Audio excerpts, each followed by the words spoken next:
If you feel like you're working harder but getting nowhere, you're not imagining it. The system is designed to keep you busy, broke, and dependent. While you chase paychecks, the rich play by an entirely different set of rules they helped write.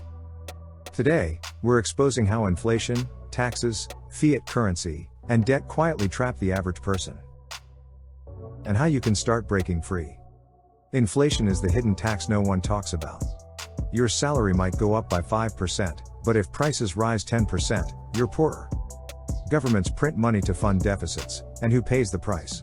You do, through reduced purchasing power.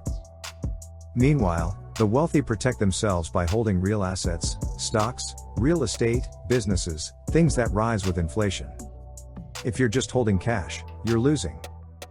Most people think money is backed by gold. It's not.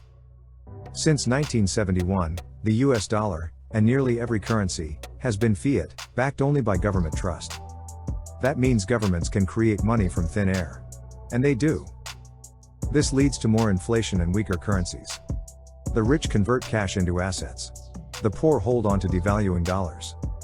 Debt enslaves the poor and empowers the rich. Consumer debt, credit cards, personal loans, keeps people stuck in interest payments. But the rich use good debt to buy appreciating assets, rental properties, businesses, investments. They borrow at 4% to earn 10%, and write off the interest. Same tool, different use. Debt isn't evil. It's how you use it. So is the system rigged? Yes, but only if you play by the rules they want you to follow. The game isn't fair, but it's learnable.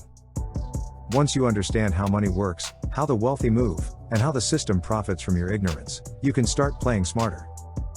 Start building assets. Learn tax strategy. Don't just earn, build wealth intentionally. If you found this eye-opening, hit that like button, subscribe to the Wealth Forum.